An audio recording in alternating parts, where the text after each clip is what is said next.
So guys, this is captain Mohammad Numan Ghafoor और आप देख रहे हैं कैप्टन स्टूडियो।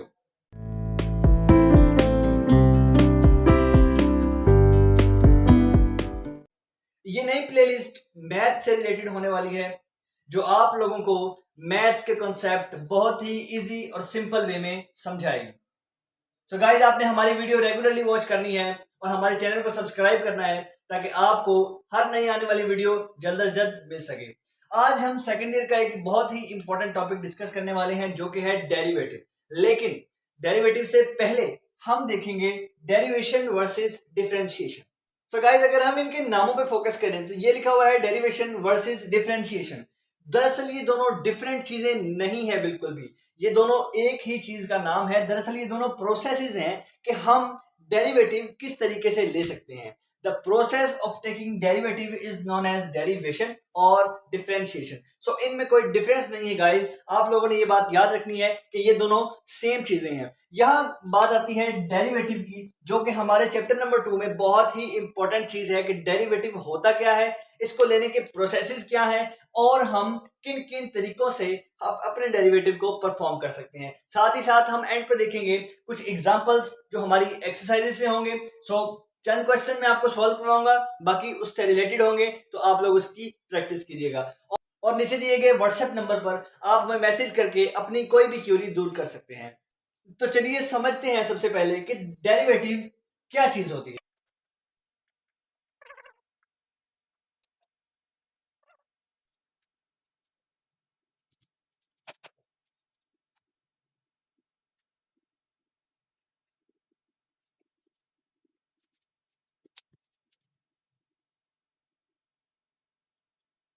सो गाइस, चलते हैं अपने चैप्टर नंबर 2 के सबसे इंपॉर्टेंट टॉपिक की तरफ, जो है डेरिवेटिव। सबसे पहले हम देखेंगे कि डेरिवेटिव होता क्या है। So derivative is the rate of change of a function with respect to the variable. कि फंक्शन में एक चेंज जो उसके वेरिएबल की वजह से आता है। गाइस, ये बात समझने की है कि फंक्शन में चेंज उसके वेरिएबल की वजह से आता है, वो हमारे पास डेरिवेटिव होता है। या हम इसको बोलते हैं small change, which is denoted by del. Guys, ये जो स्मॉल चेंज मैंने लिखा है, दरअसल इसको भी डेरिवेटिव ही कहते हैं। ये भी डेरिवेटिव का ही डेफिनेशन है कि derivative is also known as the small change in the function. Okay, so इसको हम डिस्कस करते हैं कि ये स्मॉल चेंज आता कैसे है। मैंने लिखा है small change denoted by del. So हम देखते हैं, for example let's take an example that f of x is equal to x plus 2। Guys, ये हमारे पास एक फंक्शन है, तो अब इस फंक्शन में चेंज कैसे आएगा। मैं इधर लिखता हूं f into x plus del x which is equal to x plus del x plus 2। So guys, यहां आपने देखा होगा कि स्मॉल चेंज आया है किस में, फंक्शन में जो वेरिएबल इंक्लूड है उस वेरिएबल में एक स्मॉल चेंज हमने अकर किया है, which is known as del x. हम बोलेंगे कि ये हमारे पास एक डेरिवेटिव हमने इसका निकाला है, यहाँ हमारे पास ये एक डेरिवेटिव है जो कि स्मॉल चेंज है। इसका फर्दर प्रोसेस हम नेक्स्ट एग्जांपल्स में देखेंगे, अभी सिर्फ हम डेफिनेशन डिस्कस कर रहे हैं। यहाँ जब हमारे पास वेरिएबल की टर्म आती है तो डेरिवेटिव में यूज होने वाले दो वेरिएबल होते हैं guys. First is known as dependent variable and the other is known as independent variable. तो चलिए देखते हैं टू टाइप्स ऑफ वेरिएबल।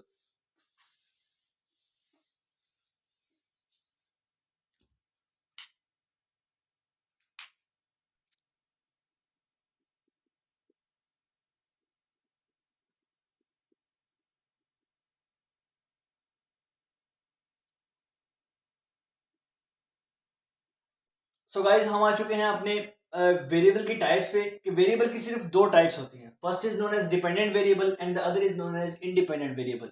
जैसे कि ये नाम से ही जाहिर है कि डिपेंडेंट और इंडिपेंडेंट। डिपेंडेंट मतलब जो किसी दूसरे पर इन्हिसार करता हो, जो किसी दूसरे पर डिपेंड करता हो, वो होता है डिपेंडेंट वेरिएबल। और इंडिपेंडेंट वेरिएबल वो होते हैं जो किसी पर इन्हिसार नहीं करते, उनकी वैल्यूज खुद की होती हैं। अगर उनकी वैल्यू में कोई चेंज आएगा तो वो उनके खुद के लिए होगा, ना कि किसी और के लिए। ठीक है, तो यहाँ हम देखते हैं सबसे पहले डिपेंडेंट वेरिएबल की हम एग्जांपल देख लेते हैं that y is equal to 2x। So guys, इस एग्जांपल में डिपेंडेंट वेरिएबल कौन सा होगा आपके लिहाज से। तो ये बात मैंने पहले ही क्लियर की है, जो वेरिएबल डिपेंड कर रहा हो दूसरे पर। यहाँ अगर हम देखें तो y जो है वो एक डिपेंडेंट वेरिएबल है, क्योंकि इसकी वैल्यू इस x पर डिपेंड कर रही है गाइस, इस x पर, क्योंकि ये अगर x चेंज होगा ऑटोमेटिकली y भी चेंज होगा। ठीक है, तो ये हमारे पास हो गया डिपेंडेंट वेरिएबल। इसी एग्जांपल को हम लेते हैं और यहां से डिस्कस करते हैं इंडिपेंडेंट वेरिएबल। तो गाइस इसमें जो x है this is known as independent variable. ये हमारे पास इंडिपेंडेंट वेरिएबल है, क्योंकि अगर इसकी वैल्यू चेंज होती भी है, इसकी वैल्यू चेंज भी होती है, तो ऑब्वियसली वो y को इफेक्ट करेगा, लेकिन इसकी अपनी वैल्यू खुद ही अपने ऊपर ही इफेक्ट करेगी, ना कि इस y पे करेगी। तो ये जो है वो इंडिपेंडेंट वेरिएबल है। इसकी वैल्यू चेंज होने से इसकी वैल्यू तो चेंज होगी, लेकिन इसकी वैल्यू चेंज होने से इस x की वैल्यू चेंज नहीं होगी, क्योंकि ये इंडिपेंडेंट वेरिएबल है। इस वेरिएबल ने इस वेरिएबल को वैल्यू असाइन करनी है, या इस वेरिएबल की वजह से y की वैल्यू आएगी। सो गाइस ये था डिपेंडेंट और इंडिपेंडेंट वेरिएबल का फर्क। सो गाइस हमने वेरिएबल की टाइप्स देखी कि वेरिएबल जो है वो दो टाइप्स के होते हैं।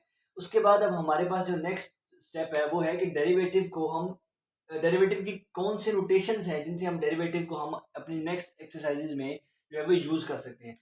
तो ये हमारे पास वैसे तो 4-5 नोटेशंस हैं जो मुख्तलिफ साइंटिस्ट ने दी हैं डेरिवेटिव के बारे में, लेकिन जो दो हमारे इस चैप्टर में यूज होंगी वो ये दो हैं। एक तो लैग्रेंज ने दी उसकी नोटेशन, और एक यूलर्स की नोटेशन है। ठीक है, सो लैग्रेंज नोटेशन में क्या होता है? लैग्रेंज नोटेशन में होता है एफ प्राइम एक्स, डेरिवेटिव को हम जाहिर करते हैं एफ प्राइम एक्स से, और जो यूलर्स नोटेशन है उसको हम d y over d x, मतलब यूलर्स नोटेशन के तहत जो है वो हम डेरिवेटिव को d y over d x से जाहिर करते हैं। सो ये दो नोटेशंस जो है वो हमारे चैप्टर में डिस्कस होंगी। सो गाइस नोटेशंस देखने के बाद हम आ गए हैं अपने मेथड्स पे कि भाई डेरिवेटिव को फाइंड करने के मेथड्स क्या होते हैं। डेरिवेटिव को फाइंड करने के 6 मेथड मैंने यहाँ लिखे हैं, जिनमें से ये जो 3 मेथड है, ये 3 मेथड, इन तीनों मेथड्स की अपनी अलग अलग एक्सरसाइजेज हैं, जो कि हम इनको एक्सरसाइजेज में इनके प्रूव करेंगे, या नेक्स्ट चलकर मैं आपको जब इनके प्रूफ समझाऊंगा तो नेक्स्ट इनके भी प्रूफ हम सॉल्व कर लेंगे। ठीक है, सबसे पहले मैं आपको ये प्रोडक्ट रूल, पावर रूल और कोशेंट रूल, दरअसल ये वो बेसिक रूल्स हैं कि इन 3 रूल्स के बगैर आप ये वाले 3 रूल्स सॉल्व नहीं कर सकते। मतलब फर्स्ट वाले 3 रूल्स अगर आपको अच्छी तरह समझ आ जाते हैं, ये वाले 3 रूल्स अगर आपको अच्छी तरह समझ आ जाते हैं, तो ये वाले 3 रूल्स जस्ट हलवा है आपके लिए, आप इनको बहुत अच्छे से समझ सकते हैं। तो चलिए मैं प्रोडक्ट रूल आपको यहाँ ही एक लाइन में बता देता हूँ कि भाई अब फंक्शंस के लिहाज से अगर हम f of x, g of x, h of x और इन चीज़ों में पढ़ गए, तो ये चीज़ें तो बुक्स में भी लिखी होती हैं, आप वहाँ से रट्टा लगा सकते हैं आराम से। ठीक है, लेकिन यहाँ जो बताने का मकसद है वो है कि आपको बात समझ आनी चाहिए कि भाई ये प्रोडक्ट रूल दरअसल होता क्या है। प्रोडक्ट रूल के फंक्शंस में जो डेफिनेशंस है वो आप अपनी बुक से देख लीजिएगा। मैं आपको यहाँ जस्ट इसका प्रूफ समझाता हूँ कि भाई प्रोडक्ट रूल अप्लाई कब होता है। प्रोडक्ट रूल अप्लाई होता है to different type of functions और to different type of variables including in one function. जब एक फंक्शन में दो डिफरेंट टाइप ऑफ वेरिएबल्स आ जाते हैं कुछ इस तरीके से, और हमें लेना पड़ता है इनका डेरिवेटिव, दैट हमने इनका जो है वो डेरिवेटिव फाइंड करना है। अब यहाँ क्या करेंगे? तो अब यहाँ जो इन दोनों को सॉल्व करने का मेथड है, इन दोनों को सॉल्व करने का मेथड, दरअसल ये दोनों आपस में एक दूसरे से मल्टीप्लाई हो रहे हैं। ठीक है, तो ऑब्वियसली यहाँ प्रोडक्ट रूल लगाना पड़ेगा कि भाई इनको प्रोडक्ट हो रहे हैं तो अब इनके डेरिवेटिव कैसे लें। तो इस चीज को सॉल्व करने के लिए हमारे पास प्रोडक्ट रूल जो है वो दिया गया था। तो चलिए इसको सॉल्व करते हैं। निहायत ही इजी मेथड है इसका। देखिए अब इसको सॉल्व कैसे करेंगे, हम इधर लिखेंगे कि भाई एक्स वाई आपस में मल्टीप्लाई हो रहे हैं, तो इनके डेरिवेटिव कैसे लेंगे? पहली वाली टर्म वैसे ही, दूसरी वाली के डेरिवेटिव। ओके, प्लस, ये प्लस का साइन जो है ये रूल्स में है, सो हम इस यहाँ प्लस ही इस्तेमाल करेंगे। चाहे हम जिस चीज पे मर्जी प्रोडक्ट रूल अप्लाई कर रहे हैं, हम यहाँ प्लस ही इस्तेमाल करेंगे। ठीक है, उसके बाद अब पहली वैसे ही दूसरे के डेरिवेटिव प्लस, अब यहाँ दूसरी टर्म वैसे ही और पहली वाली का डेरिवेटिव। अब आप यहाँ सोच रहे होंगे कि ये d ओवर डी एक्स क्या है। दरअसल ये d ओवर डी एक्स वही हमारे पास यूलर्स नोटेशन है डेरिवेटिव को जाहिर करने की, यूलर्स नोटेशन।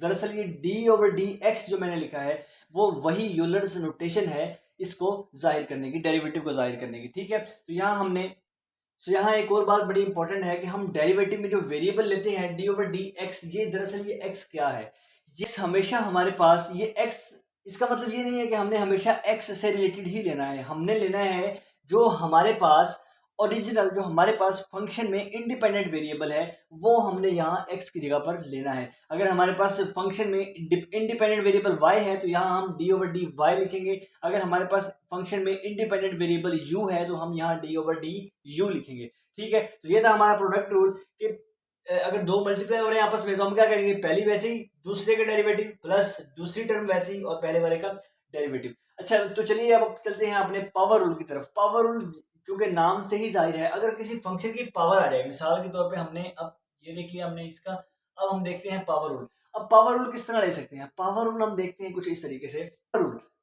पावर रूल हम देखते हैं जब किसी वेरिएबल की पावर आ गई है, भाई इस तरह लिखा हुआ है एक्स स्क्वायर, अब हम इसका डेरिवेटिव कैसे लेंगे, तो इसका भी मेथड दिया है हमें डी ओवर डी एक्स। अब हमने इसका डेरिवेटिव लेना है। ठीक है, अब इसका डेरिवेटिव कैसे लेंगे, इसका डेरिवेटिव का भी मेथड है। कैसे, जो पावर हमारे पास इंक्लूड दी हुई है वो आ जाएगी स्टार्ट में, पावर शुरू में, उसके बाद अब पावर में से हो जाएगा जी एक कम।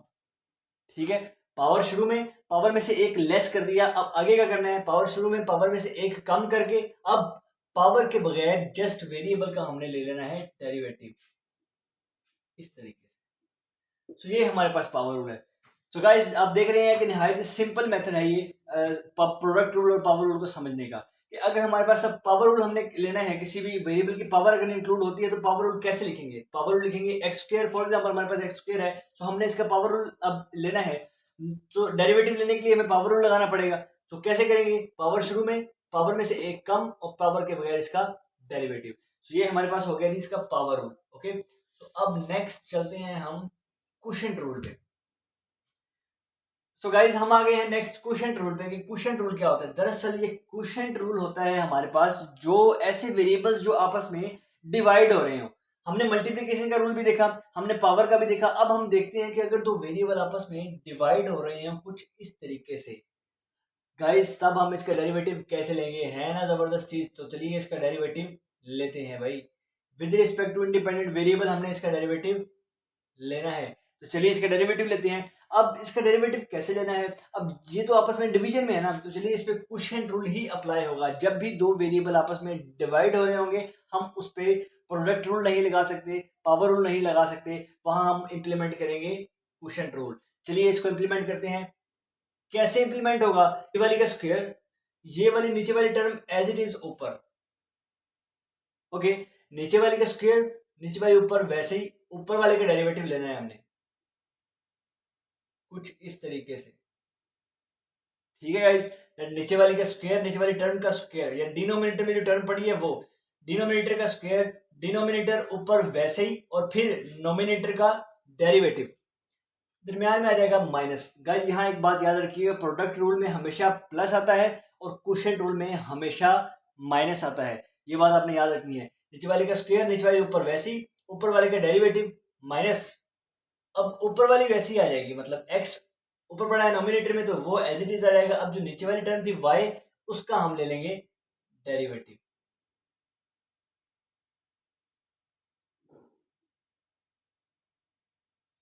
तो गाइस ये थे हमारे पास ये तीन rules, product rule, power rule और क्वोशिएंट रूल। उम्मीद है आपको बहुत अच्छे से समझ आ गए हों। गाइस ये था हमारा फर्स्ट लेक्चर, जिसमें हमने डिस्कस किए तीन इंपॉर्टेंट रूल्स डेरिवेटिव को फाइंड करने के। अब जो नेक्स्ट तीन इंपॉर्टेंट रूल्स है वो हम अपनी अगली वीडियो में आपको समझाएंगे। सो यहाँ तक था हमारा फर्स्ट लेक्चर।